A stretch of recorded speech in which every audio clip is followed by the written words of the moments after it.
Olá, gente. Espero que vocês continuem animados. Não desanima não. Desliga a televisão, celular e vamos tocar para frente, como alguns gostam de dizer, vamos romper em fé. Hoje nós vamos estudar sobre a Igreja de Deus. Nós falamos sobre o Espírito e o Espírito é o agente para criar a Igreja. Lembre-se da questão que nós falamos na última aula, o Espírito Santo, a relação dele com a Trindade, ele é um ser pessoal e ele tem a ver diretamente com a Igreja. Mas antes de chegarmos lá, vocês observem que quando nós falamos do Espírito Santo, nós chamamos atenção para a conexão extremamente importante de a glorificação de Cristo ser um testemunho de que a obra do Espírito não foi em vão. Então, a glória do Espírito, nós falamos, significa glorificar a Cristo. Ou seja, a glorificação de Cristo sincera, integral, verdadeira, ela é resultado de uma operação eficaz do Espírito Santo. Como Cristo é o cerne de toda a teologia cristã, nós vamos falar sobre igreja e nessa palavra sobre igreja eu já começo associando cristologia e eclesiologia, ou seja, a pessoa e obra de Cristo e a vida da igreja ou a constituição da igreja. Então, eu começo a destacar que a cristologia, ela consiste na compreensão da igreja a respeito da obra de Cristo. Se você quiser rever esse assunto, volte ao primeiro livro, primeiro caderno nosso sobre teologia sistemática, onde nos detivemos em cristologia. E aqui a gente faz alguma amarração, uma conexão, estabelecendo um link. Então, por que a cristologia consiste na compreensão da igreja?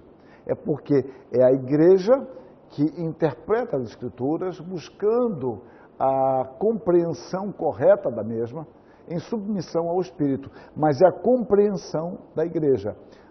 No texto passado, no Teologia Sistemática 1, nós até usamos uma expressão que nós buscamos a cristologia do Cristo, ou seja, é compreender Jesus Cristo a partir dele mesmo.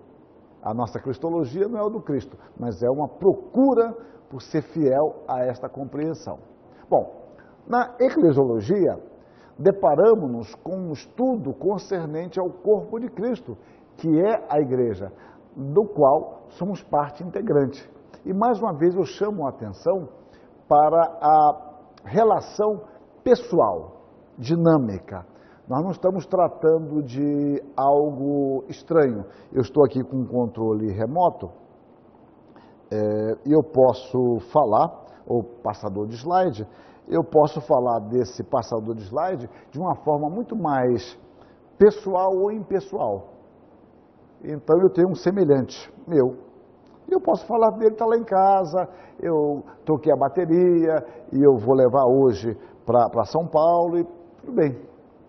Mas eu falo dele diferente em relação a este, em termos se der algum problema, porque este tem a ver comigo agora. Eu estou me valendo dele agora. E se ele der problemas, então talvez eu tenha que arrumar um jeito de interromper a gravação para buscar um outro, buscar uma pilha, etc. Então observem, deste eu falo de uma forma muito mais pessoal, porque ele está sendo empregado. É por isso que os existencialistas, mudando o que deve ser mudado, diziam, de modo especial Heidegger, que o elemento mais pessoal que você tem é a morte. Porque a morte é sua, não é de ninguém. Você gostaria de transferir para alguém, mas ela é sua, então é algo individualizante. Então, voltando à ideia de igreja, quando eu falo de igreja, eu estou falando de algo do qual nós fazemos parte integrante. Não é uma coisa distante, que não tem nada a ver, né? Nós tendemos a ver isso nos jornais internacionais, aquilo não interfere na nossa vida. Nós pensamos, às vezes, erradamente quanto a isso, mas apenas para ilustrar. Bom, então, a igreja, nós fazemos parte dela, somos parte integrante. Na teologia reformada, então, esta compreensão, cristologia e eclesiologia, é buscada na palavra de Deus, em submissão ao Espírito, considerando também as contribuições formuladas pela igreja ao longo da história. Então, nós temos que entender isso. Nós buscamos a compreensão nas Escrituras, mas nós não rejeitamos gratuitamente a tradição. Nós temos que considerar o que é dito, o que é relevante. O Espírito Santo, nós vimos que ele nos guia a verdade. E ele não guia a verdade só a gente. Ou guiou a verdade apenas nossos irmãos no passado. O Espírito guia a igreja. Um ato contínuo, ele vem guiando. Então, nós consideramos essas contribuições, nós submetemos essas contribuições às Escrituras para avaliá-las. Então, nós temos isso, né? Palavra, submissão ao Espírito e as contribuições formuladas pela Igreja ao longo da história. Nesta consideração histórica, então, devemos ter em mente que somente as Escrituras são infalíveis, não as interpretações das Escrituras, quer pretéritas e quer presentes. É porque quando a gente fala nenhuma interpretação é infalível, você fala isso e pressupondo, ainda que não diga, que a sua seja. Não.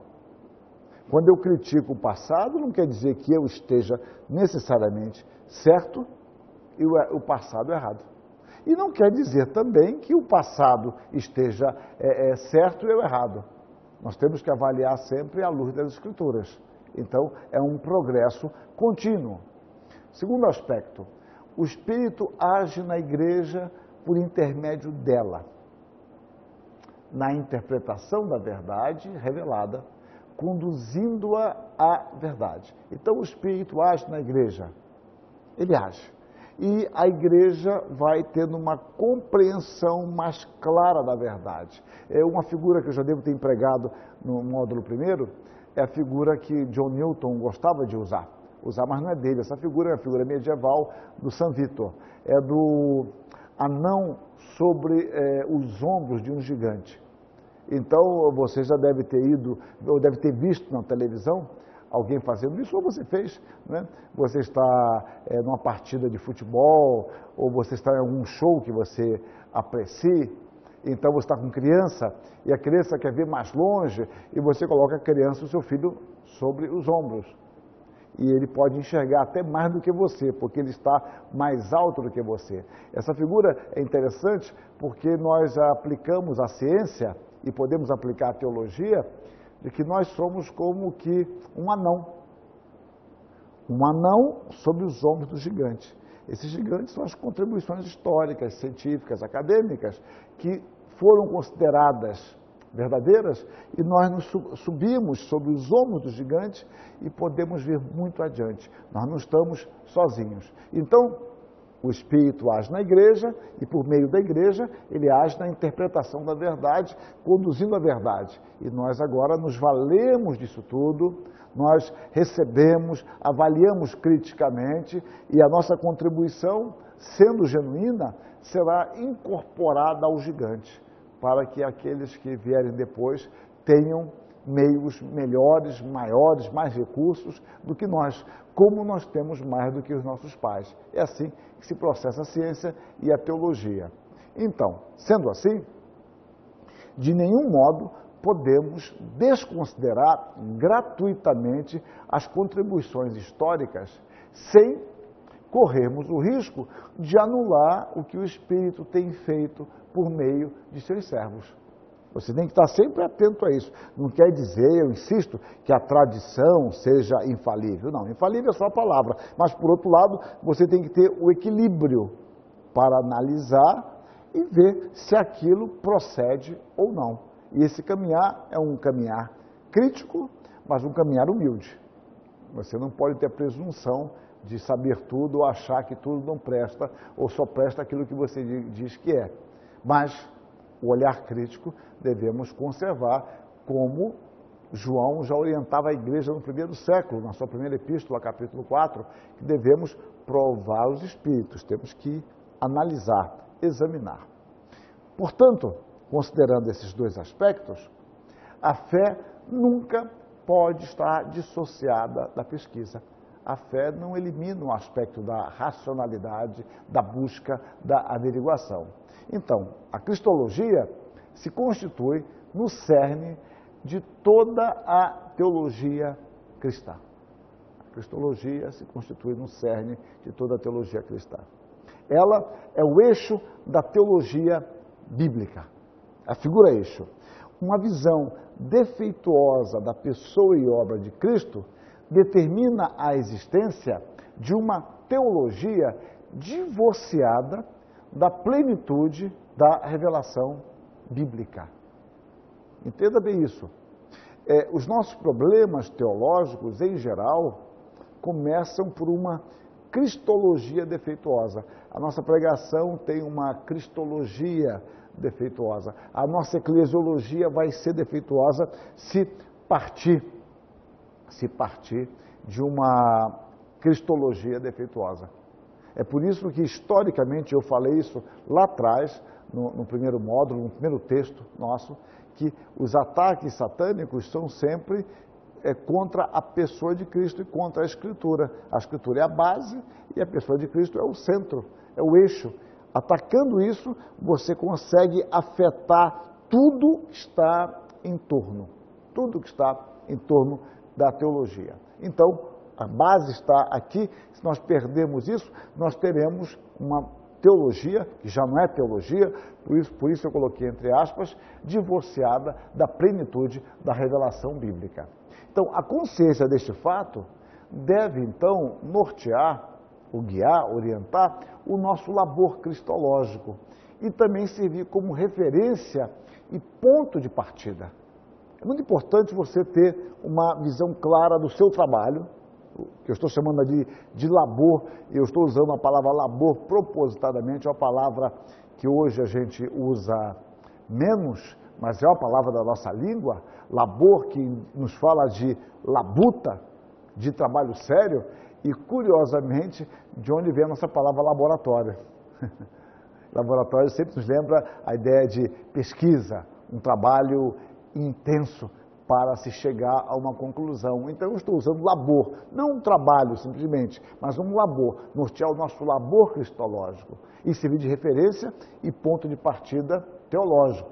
Nós não podemos falar do corpo em detrimento ou à revelia da cabeça. É curioso que as Escrituras chamem Jesus Cristo de o cabeça e a cabeça. Ele é a cabeça orgânica da igreja e ele é o cabeça como líder. Então, a cabeça é a ideia de organicidade, de comando. Jesus Cristo comanda a sua igreja e, ao mesmo tempo, ele que dá vida à sua igreja. A vitalidade está nele. Então, fazer essa separação significa, ou significaria, se o fizéssemos, dilacerar, esquartejar o corpo de Cristo e, consequentemente, a cabeça. Então, quando a igreja ela perde a dimensão quem é Jesus Cristo, ela perde a dimensão da sua própria existência, a própria vitalidade, a origem, a raiz, o sentido da sua vida. Quando as coisas perdem sentido genuíno, você começa a usar de subterfúgios. Eu costumo dizer que muitas vezes é mais fácil quem tem dar dinheiro do que dar tempo. Mas quando o dinheiro substitui tempo, algo está errado. Algo está errado. Porque você não pode substituir uma coisa por outra. Você pode, junto com o seu tempo, você dar coisas. Não há nenhum mal em dar coisas. Mas uma coisa não pode substituir outra. Você não pode querer que presente substitua a conversa, o ouvir, o brincar. Isso envolve pais e filhos, marido, mulher. Então, há algum desvio. Aplicando aqui, quando a igreja ela perdeu a dimensão quem é Cristo, isso se reflete no culto. O culto vira uma gaiatice, vira um culto totalmente centrado no homem, no bem-estar do homem. O homem acha que é muito, o ser humano acha bom se ele saiu alegre, solto, se ele brincou, se o pastor foi um palhaço de auditório. Então ele acha aquilo magnífico, as piruetas que faz, em geral com músicos não bem treinados. Então acha isso tudo magnífico, porque perdeu a dimensão de quem é Jesus Cristo. Perdendo essa dimensão, você vai ter que buscar subterfúgios. Então você passa, por exemplo, em culto, isso se reflete em várias áreas da nossa vida, mas eu estou ilustrando o culto. Você começa agora a querer ter novidades. Todo culto tem que ter novidades, porque você já não tem mais a essência. Bom, então não podemos dilacerar Cristo e a sua igreja, o seu corpo. Então não podemos separar o que Deus prazerosamente uniu desde a eternidade. Desde a eternidade, Jesus Cristo é o cabeça e a cabeça da igreja que seria constituída ao longo da história. Então, a visão correta a respeito da igreja passa necessariamente pela correta compreensão de quem é Cristo, o Filho de Deus. É por isso que a cristologia vem antes disso, nós já tratamos. Quem é Jesus Cristo? Quem é Ele? Essa compreensão é fundamental para entender a igreja. Senão, esqueça a igreja. A igreja vai ser um clube social, vai ser uma reunião de adeptos de determinadas ideias. Então é apenas isso, que não há nenhum mal com isso, mas isso não é igreja. Entenda bem, isso não é igreja. Pode ser uma reunião de Rotary, pode ser uma reunião do clube, que o pessoal vai lá para uma sauna, para pilates, jogar tênis, jogar futebol, alguma coisa assim, que não tem nenhum mal nisso. Mas isso não é uma igreja. Não confundamos isto.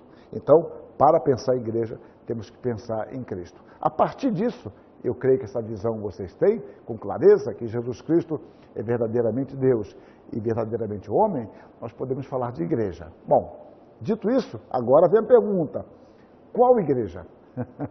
Essa é a questão mais complexa para nós, ainda mais no nosso país, que enquanto eu gravo essas aulas, devem estar surgindo algumas igrejas por aí. Quando tratamos da igreja, é natural que alguém pergunte, de qual igreja estamos falando?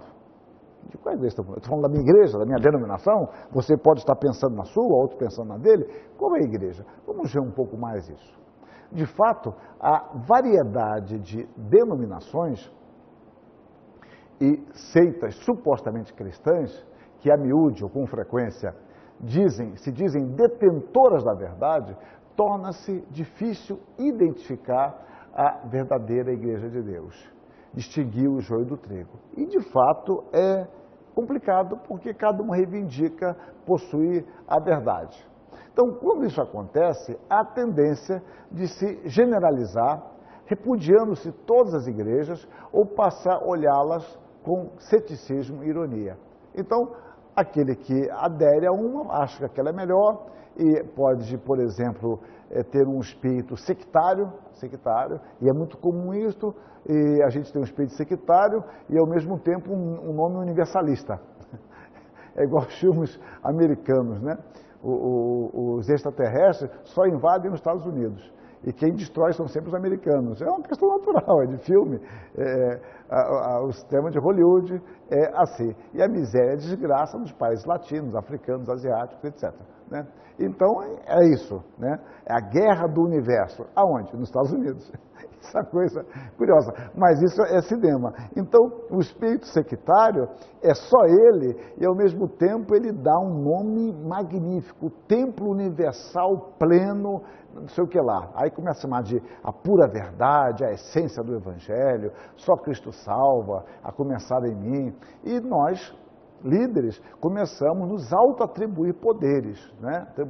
Então tem que usar um nome sofisticado para mim. Eu já sou apóstolo, já sou anjo, arcanjo, daqui a pouco você é um superdeus. São justamente homens totalmente destituídos da verdade, com o espírito do anticristo. Isso é um espírito de anticristo. Mas vamos voltar ao meu assunto aqui, porque eu não quero falar dos desvios da igreja, e sim do que é a igreja. Bom, mas torna difícil cada vez mais para nós distinguir as coisas. Quando isso acontece, há a tendência, então, como eu estava dizendo, de você generalizar, ou tudo ou nada. Então, quando você teve um contato, eu sempre digo isso, que um pouco de verdade gera muitas vezes problemas. É como uma vacina, você conheceu um pouquinho e achou que aquilo era tudo, mas o pouco que você conheceu não deu para ter noção do que era. Mas você acha que tem, então você agora cria anticorpos. Você começa agora a ser cético contra a igreja ou adotar uma atitude de ironia, uma de descrença e outro de deboche, que em geral está associada à descrença. Então, nessas breves anotações, pretendemos apresentar algumas evidências bíblicas, teológicas e históricas que revelam a identidade da igreja cristã. Então, a Igreja de Deus, considerações gramaticais, porque por aí eu vou caminhar para tentar responder, apresentar princípios que servos de Deus no passado nos deram a respeito da igreja. Então, a nossa palavra igreja é uma tradução do grego eclesia. Eclesia. Então, a palavra não tem a ver com transliteração. Quando eu falo transliteração, é que a nossa língua está cheia disso, em várias palavras, de modo especial, vindas do latim ou do grego. São palavras que nós somos familiarizados. Com igreja não é o caso, mas você pega a palavra presbítero.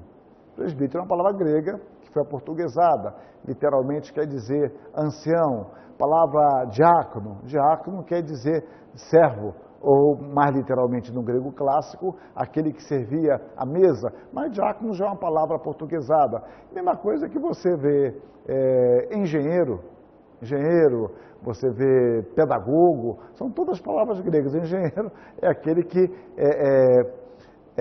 ele faz as suas engenhocas. Literalmente, o engenheiro é que é um endemoniado. Na palavra, na origem grega, o engenheiro é que tem um gênio dentro de si. Só que a ideia de gênio não quer dizer simplesmente demônio como no Novo Testamento. Aí você teria que ver na literatura grega a ideia de gênio, passando inclusive por Sócrates. Bom, mas então, pedagogo é o condutor de criança, engenheiro, como eu já falei, e N palavras que nós associamos que elas vêm por transliteração. Transliteração.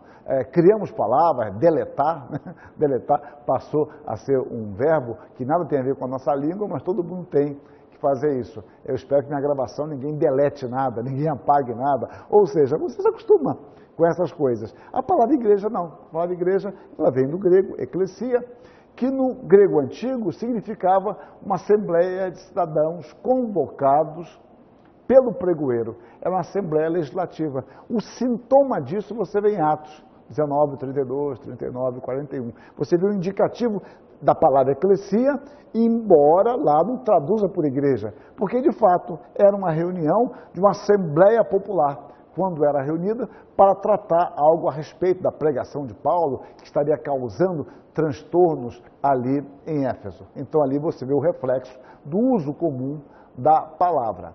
Mas a palavra eclesia, ela é formada de dois termos, né? Ek, fora de, e kalel, chamar, convocar, significando chamar para fora. Era apenas isso, ou seja, às vezes você pode explorar bem a etimologia da palavra, outras vezes não. Aqui é um caso que você não tem como explorar muito a palavra, porque você tinha duas assembleias, você tinha a eclesia e você tinha a bulé. A eclesia era a assembleia popular, o chamar para o cidadão, de um modo especial ateniense, se pronunciasse sobre algo e propusesse coisas, ideias, novas leis ao Estado. E a bulé é que pegava essas ideias e dava uma formação legal e jurídica para depois ser votada. São duas palavras gregas que o Novo Testamento emprega a bulé para o sentido de conselho. Você encontra, por exemplo, me ocorre, em Efésios 1:11, quando diz que Deus faz todas as coisas conforme o conselho da sua vontade. Então, voltando à palavra eclesia, a igreja é constituída por aqueles que estavam mortos, mas que receberam vida, regeneração pelo Espírito. Nós chamamos a igreja, ou qualificamos a igreja, ainda que não seja uma definição formal, é constituída por aqueles que foram chamados por Deus. É Deus quem chama o seu povo.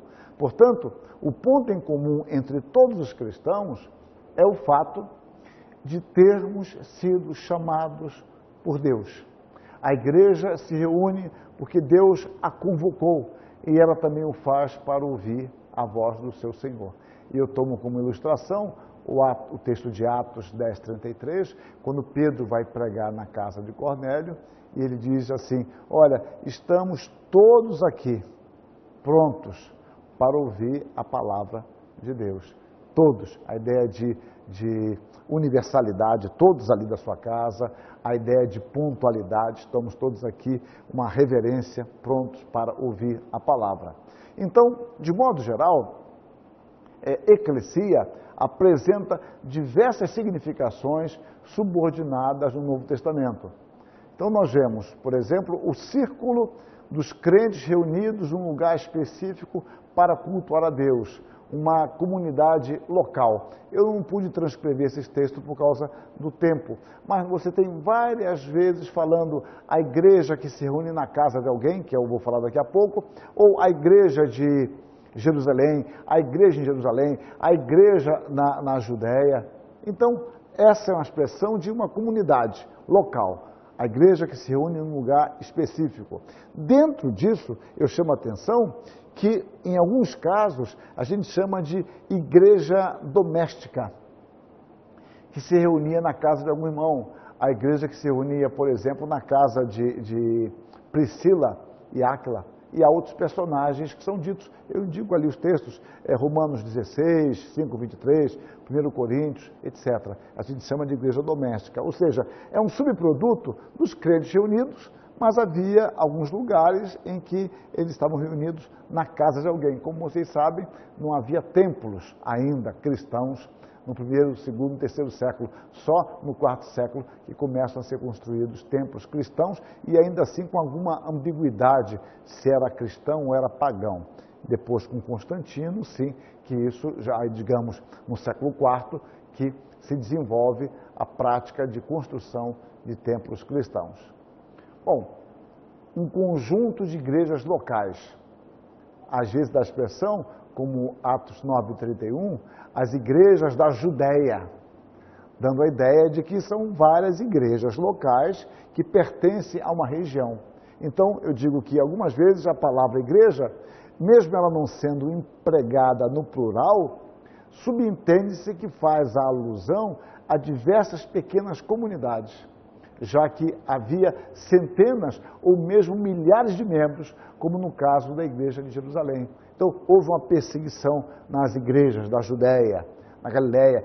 A igreja foi dispersa. E a igreja foi dispersa, mas não uma igreja local simplesmente, mas várias igrejas. E é uma forma de dizer, mesmo no singular, mas se referindo a diversas comunidades. Então, um conjunto de igrejas locais. Você lendo os textos vai ficar mais claro para você. E uma forma muito própria no Novo Testamento é o corpo daqueles que, através do mundo, professam sua fé em Cristo e que constituem a sua igreja.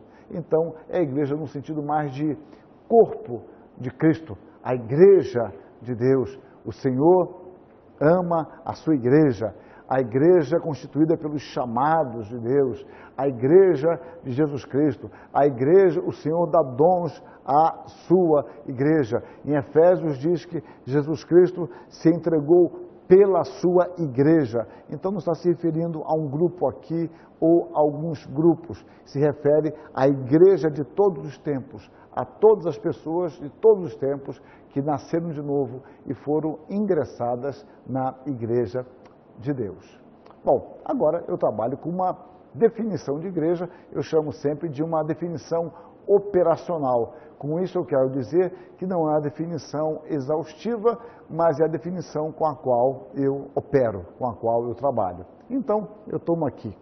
Podemos definir a igreja como sendo a comunidade de pecadores regenerados. Bom, então aí você observa. Primeiro, a igreja é uma comunidade. A igreja não está sozinha, ela envolve pessoas.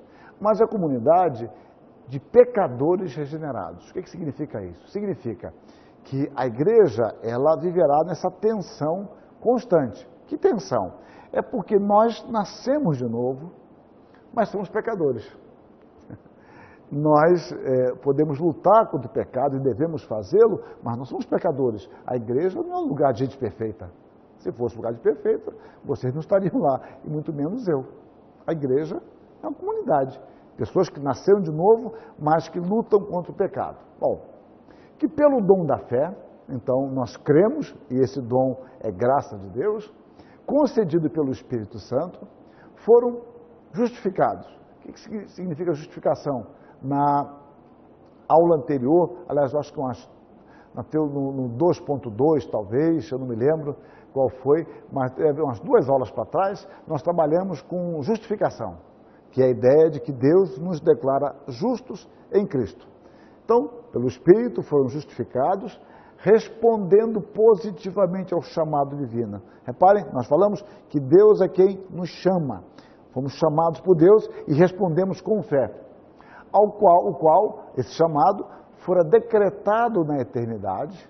Deus nos chama desde a eternidade, Deus nos escolhe, melhor dizendo, e Ele, na história, Ele nos chama por meio da própria igreja. Deus vai efetivando o seu chamado, esse chamado é feito no tempo, e agora esses que responderam com fé vivem em santificação, que é a ideia de uma progressão espiritual, mas com as suas lutas constantes contra o pecado, já que continuamos pecadores, não sendo dominados, mas influenciados pelo pecado.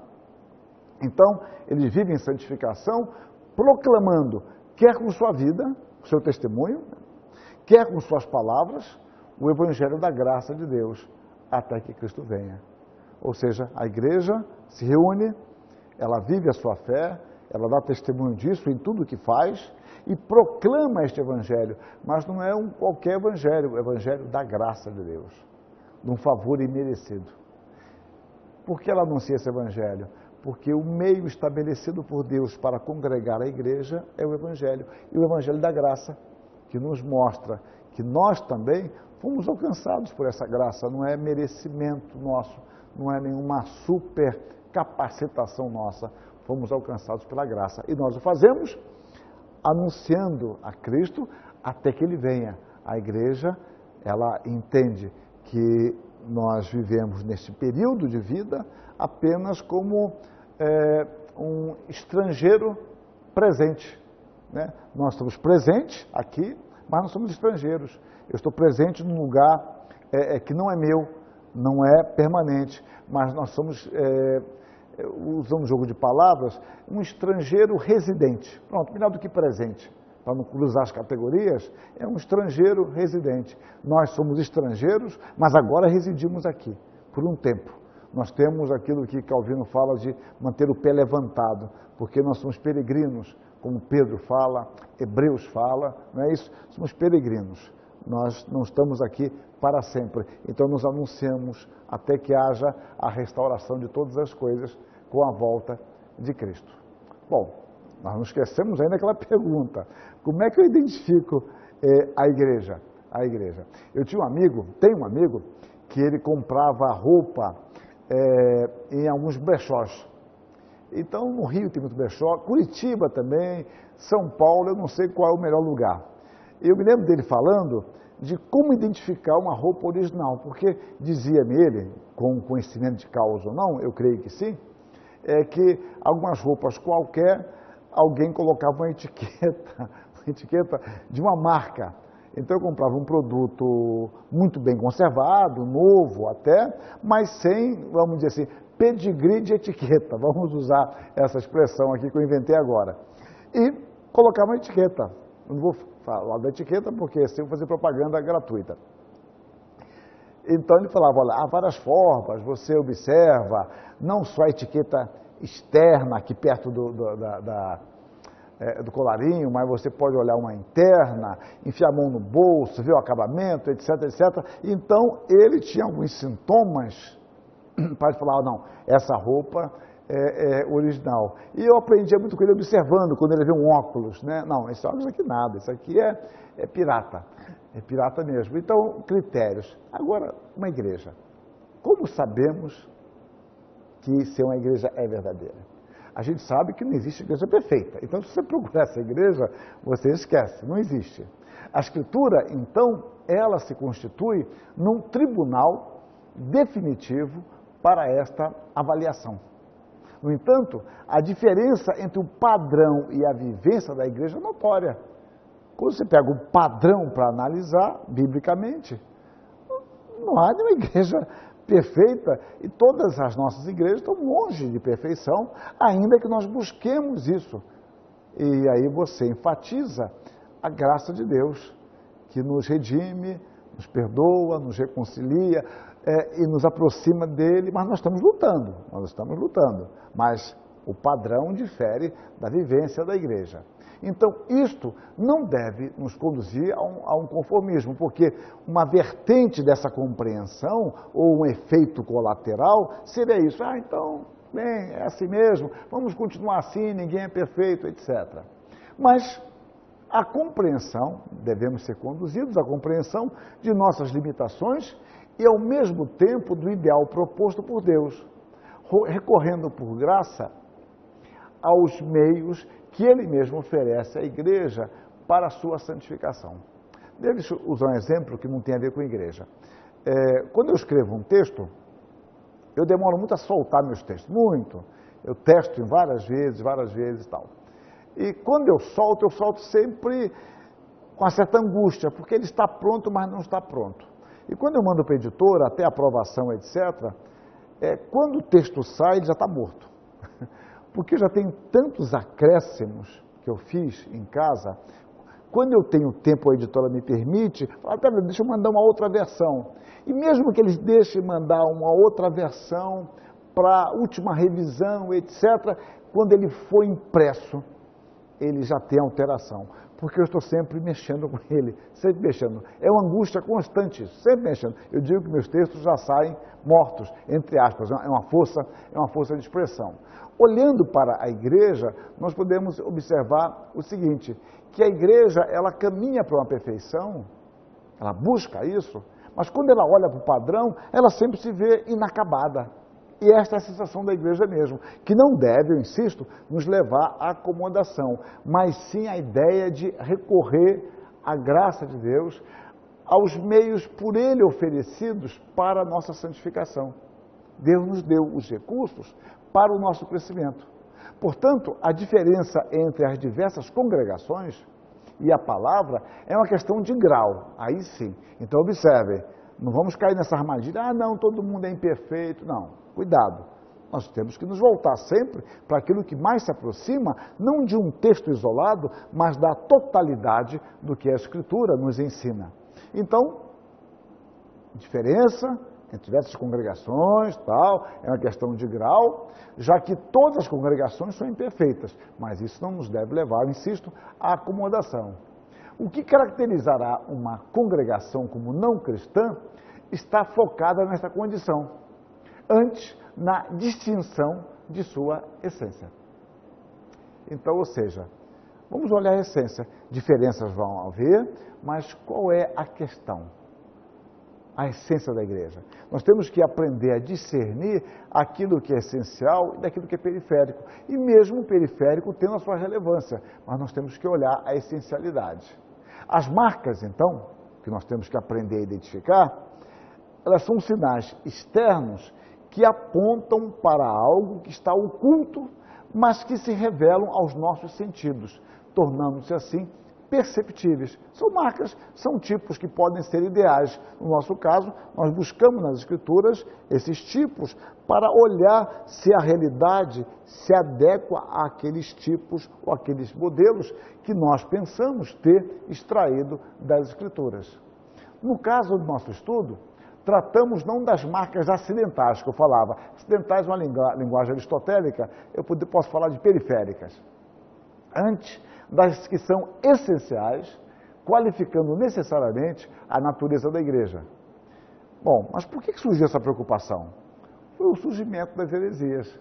Com o surgimento das heresias, foi que se tornou necessário estabelecer um padrão de verdade para o qual a igreja deveria corresponder, sendo os credos uma resposta da igreja à situação de ameaça à teologia considerada bíblica. Então, os credos foram muito importantes, porque a igreja ela vai professar no que ela crê. Ela vai tentar sintetizar a sua teologia. Então, ela assim procedendo, ela está contribuindo para que a igreja possa voltar ao padrão. É como quando você tem um molde, vamos dizer assim, e você, com o tempo, vai fazendo sem o molde. Eu já sei de cor.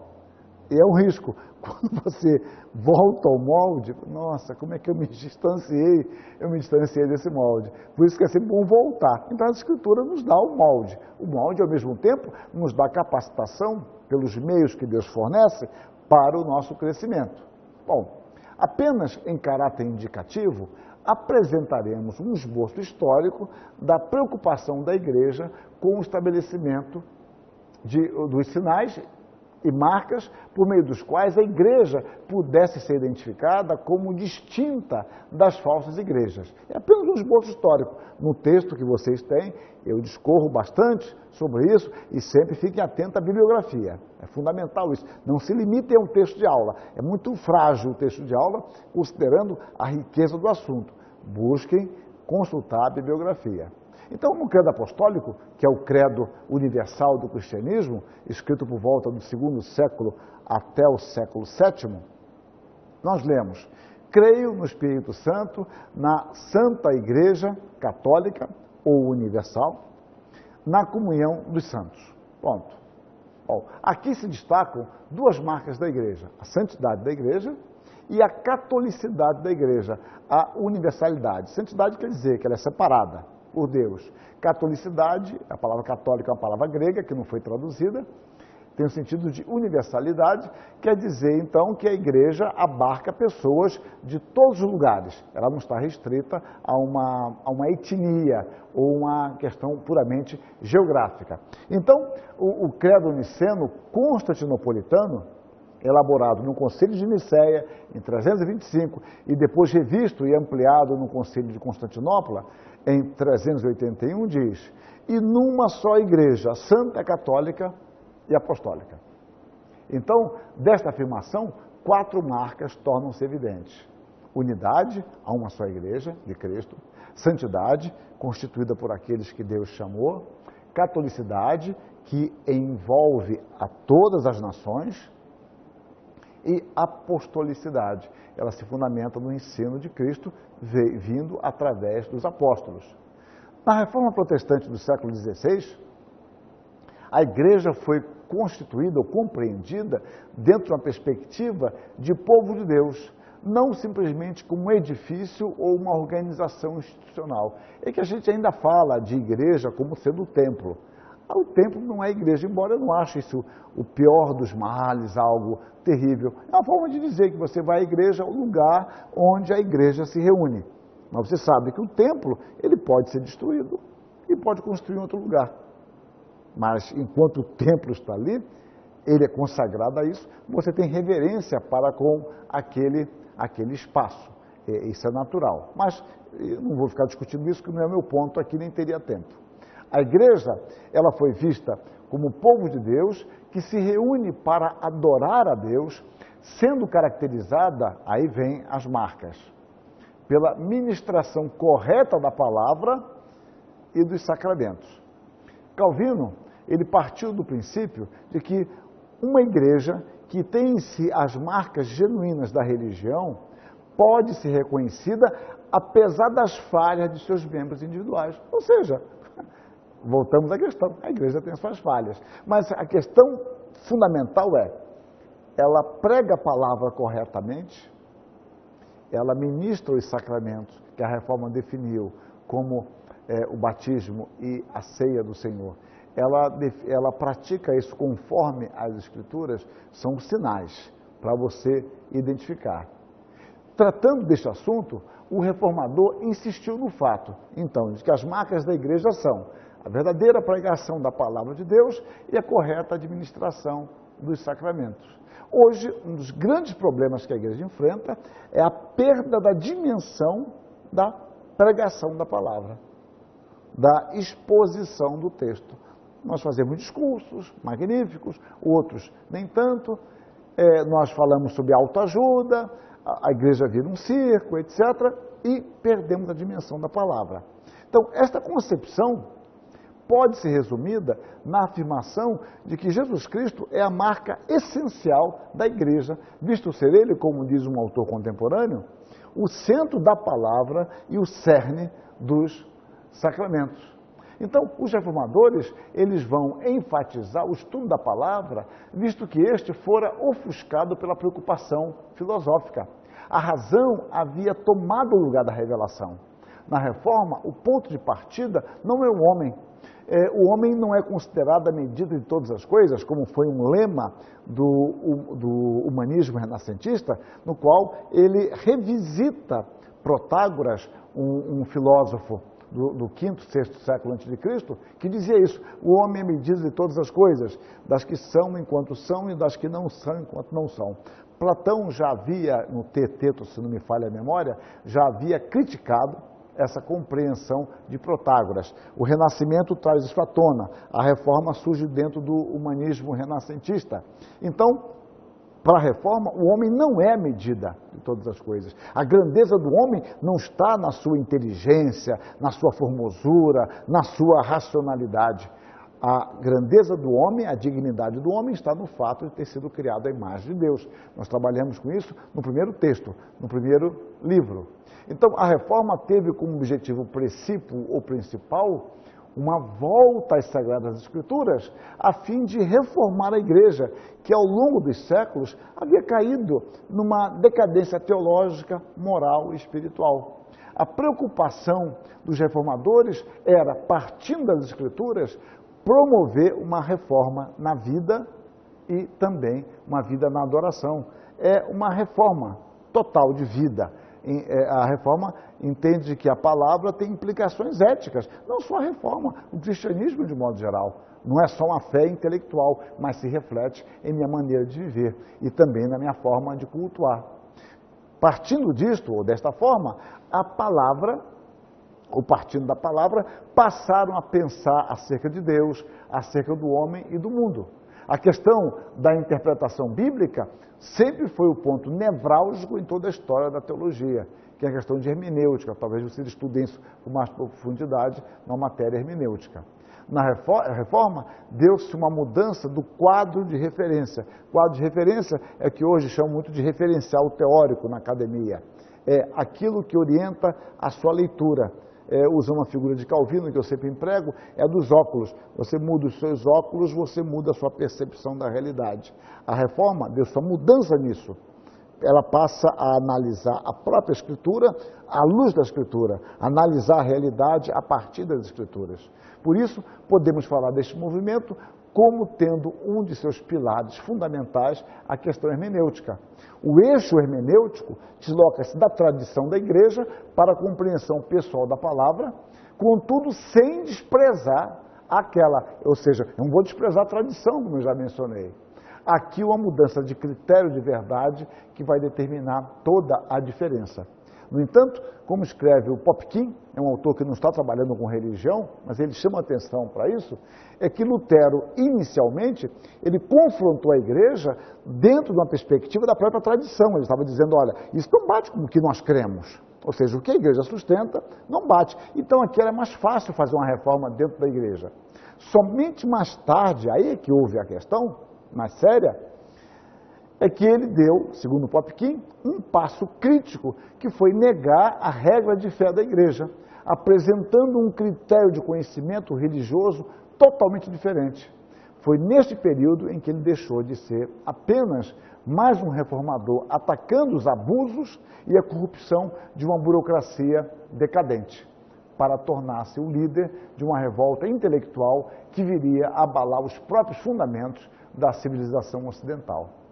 Calvino, por exemplo, já segunda geração de reformadores, fiel à compreensão da relevância da pregação bíblica, usou de modo especial o método de expor integralmente e aplicar quase todos os livros das Escrituras à sua congregação.